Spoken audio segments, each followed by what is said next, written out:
अस्सलाम वालेकुम। Lactose intolerance क्या चीज़ है और इसके हवाले से हम एक बहुत लंबी डिस्कशन जो है वो नहीं कर सकते। आपको शॉर्ट सी चीज़ें जो है इसमें बताएंगे। जो हेल्थ केयर प्रोवाइडर्स हमारी वीडियोस देख रहे हैं वो डायरिया की जो दीगर अक़साम के मुतल्लिक हम बता चुके हैं, उनको भी फॉलो करें।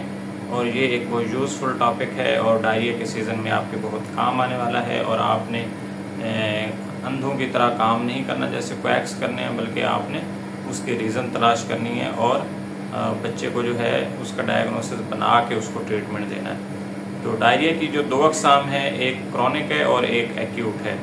एक्यूट की जो कुछ टाइप्स हैं वो हम डिस्कस कर चुके हैं। आज हम क्रॉनिक की वो टाइप डिस्कस करेंगे वो जो ज़्यादा प्रेवलेंट है, जिसको हम लैक्टोज़ इंटॉलरेंस कहते हैं। तो क्रॉनिक डायरिया जो है वो जो ज़्यादा अरसा के लिए रहता है बच्चों में, उसको हम क्रॉनिक डायरिया लेबल करते हैं। दीगर भी इसकी वजूहात होती हैं, लेकिन आज हम लैक्टोज़ इंटॉलरेंस के हवाले से जो है वो जानना चाहेंगे। तो इसके जो साइंस एंड सिम्टम्स हैं वो सबसे ज़्यादा तो ब्लॉटिंग वगैरह, गैस वगैरह का होना है, गर्ड वगैरह का होना, यानी बच्चे के दूध में है, बच्चे का दूध जो है वो मैदे से निकल कर, खुराक वाली नाली से निकल कर मुँह में आ जाना और बार बार उसको जो है समझ लें कि मोशन वगैरह आ जाना, या उसको एलर्जी या एलर्जिक टाइप रिएक्शन जो है वो इनका ज़ाहिर होना।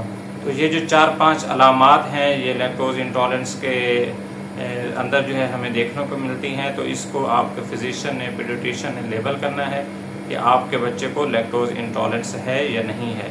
तो आपने अगर ये अलामात मौजूद हों तो आप पीडियाट्रिशियन से मशवरा लेना है, चेकअप करवाना है और उसके बाद जो है उसका ट्रीटमेंट लेना है। तो इसके ट्रीटमेंट में क्या क्या ऑप्शंस हैं। लैक्टोज़ इंटॉलरेंस बेसिकली जो लैक्टोज़ हमारा एक शुगर है जो मिल्क के अंदर, ह्यूमन मिल्क या डेयरी प्रोडक्ट्स के अंदर मौजूद होता है। तो जो भी बच्चे मिल्क पर होते हैं या डेयरी प्रोडक्ट्स कंज्यूम कर रहे होते हैं, अगर उनमें लैक्टोज़ इंटॉलरेंस मौजूद है तो उसका मतलब ये है कि जो लैक्टोज़ जो शुगर है जो कि मिल्क के अंदर होता है, उसको डाइजेस्ट करने वाला जो एंजाइम है उसकी डेफिशिएंसी है या इनएफिशिएंसी है, या तो वो कम प्रोड्यूस हो रहा है या बिल्कुल ही प्रोड्यूस नहीं हो रहा। तो लैक्टोज़ जो है वो फिर उसका सेक्रेट हो जाता है जिस्म के अंदर से, मतलब उसकी जो एब्जॉर्प्शन है वो नहीं हो पाती और वो बाहर की जानिब एक्सक्रीट हो जाता है और मोशन की सूरत में हमें नज़र आता है, या जो दीगर उसकी अलामात मैंने बताई हैं वो ज़ाहिर होती हैं, जिसमें ब्लॉटिंग वगैरह है, हाइव्स का बनना है यानी एलर्जिक रिएक्शंस का बनना है, या ब्लॉटिंग के अलावा जो है उसको बार बार डकार का आना, पेन होना पेट के अंदर और मोशन का आना। तो ये अलामात उसके अंदर हमें देखने को मिलेंगी। तो लैक्टोज़ की जो शुगर है वो लैक्टेज डेफिशिएंसी की वजह से हज़म नहीं हो पाती, तो वो हमारी जिस्म से बाहर की जानिब खारिज हो जाती है, जिसकी वजह से डायरिया हमें ज़्यादातर देखने को मिलता है और ये बच्चों में बार बार डायरिया होता रहता है।